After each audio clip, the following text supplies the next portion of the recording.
You know that feeling when you're scrolling through your phone at midnight and suddenly you're convinced you need a bread maker? Not because you've ever made bread in your life, not because you even particularly like bread, but because in that moment, owning a bread maker feels like the missing piece between you and the person you're supposed to be. So you buy it. It arrives in a box. You put it in the closet, and 6 months later, you're staring at it, still in its packaging, wondering what possessed you. If this sounds familiar, you're not alone. And here's the thing that might surprise you. This isn't about laziness, and it's not even really about the bread maker. What's happening in your brain when you buy things you never use is actually a fascinating psychological phenomenon that reveals something profound about how we think about ourselves, our futures, and the gap between who we are and who we want to become. Let me show you what I mean. When you bought that bread maker or that yoga mat or those running shoes or that online course you've never opened, you weren't buying an object. You were buying an identity. You were purchasing a vision of yourself as the kind of person who bakes fresh bread on Sunday mornings, who does yoga at sunrise, who runs marathons, who speaks fluent Spanish. And here's where it gets interesting. Your brain doesn't actually distinguish very well between intending to do something and actually doing it. In the moment of purchase, the intention feels so real, so certain, that you get a genuine hit of satisfaction just from buying the thing. Psychologists call this the licensing effect. When you buy the yoga mat, your brain gives you credit for being healthy. The purchase itself feels like progress. You've taken action, you've committed, and that commitment triggers a small release of dopamine, the same neurotransmitter associated with reward and pleasure. Your brain is essentially congratulating you for a behavior you haven't actually performed yet. But there's something even deeper going on here. The things we buy but never use are often physical manifestations of what psychologists call our ideal self versus our actual self. Your ideal self wakes up at 6 in the morning, makes fresh juice, journals for 20 minutes, and then does an hour of yoga. Your actual self hits snooze 3 times and eats cereal while watching videos on your phone. And you know what? Both of these selves are real parts of you. The gap between them isn't a character flaw, it's just being human. Here's where it gets really fascinating though. Research in behavioral economics shows that we consistently overestimate our future discipline and underestimate our current constraints. When you're buying that bread maker, you're imagining a future version of yourself who has infinite time, energy, and motivation.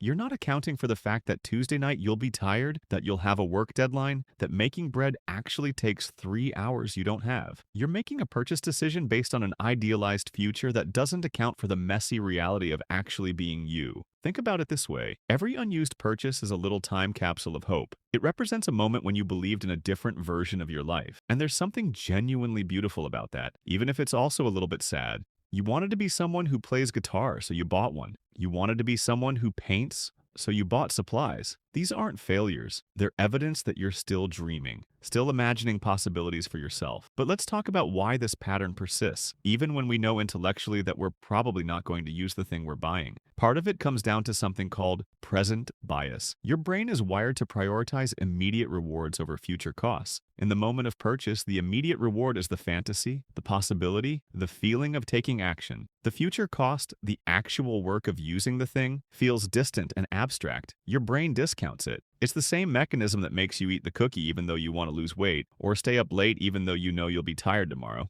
There's also something called the sunk cost fallacy, working in reverse here. As long as the item remains unopened, unused, pristine in its packaging, it still holds its potential. Once you actually try to use it and realize you're not good at it, or you don't enjoy it, or it's harder than you thought, the fantasy dies. So paradoxically, not using something preserves its value as a symbol of who you could become. In a weird way, these unused purchases might actually be serving a psychological function. They're not just waste, they're anchors for your aspirations. Every time you see that guitar in the corner, part of your brain is reminded that you value creativity, that you admire people who make music. Even if you never play it, it's doing something. It's keeping that dream alive, keeping it visible in your physical space. The Japanese have a concept called tsundoku, which specifically refers to buying books and letting them pile up unread. They recognize it as a natural expression of intellectual curiosity, a recognition that we're drawn to knowledge and growth even when our time and energy are limited. Maybe we need a word for all those other things too. All those bread makers and yoga mats and running shoes. They're not evidence of failure.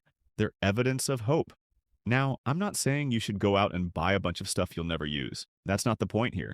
The point is understanding what's actually happening in these moments. so you can make peace with it or change it or both. Before you buy something, ask yourself, am I buying this for the person I actually am with the life I actually have? Or am I buying this for an imaginary version of myself who has different habits, different schedules, different priorities? Maybe the real value isn't in using everything you buy. Maybe the real value is in staying connected to the person you want to become. Those unused purchases are proof that you haven't given up on yourself. You're still imagining better versions of your life. You're still open to change. And that openness, that willingness to dream, that matters. So the next time you're looking at that bread maker in your closet, don't just see failure. See evidence that you're human. See evidence that you're hopeful. See evidence that somewhere in you there's still a person who believes Sunday mornings could be different. That person exists. They're real. They might not make bread, but they're real. If this resonated with you, let me know in the comments. What's sitting in your closet right now, still in the box, waiting for a version of you that might never come? And more importantly, what dream does it represent? I genuinely love to hear about it. And if you want more videos exploring the weird, wonderful psychology behind our everyday behaviors, you know what to do. I'll see you in the next one.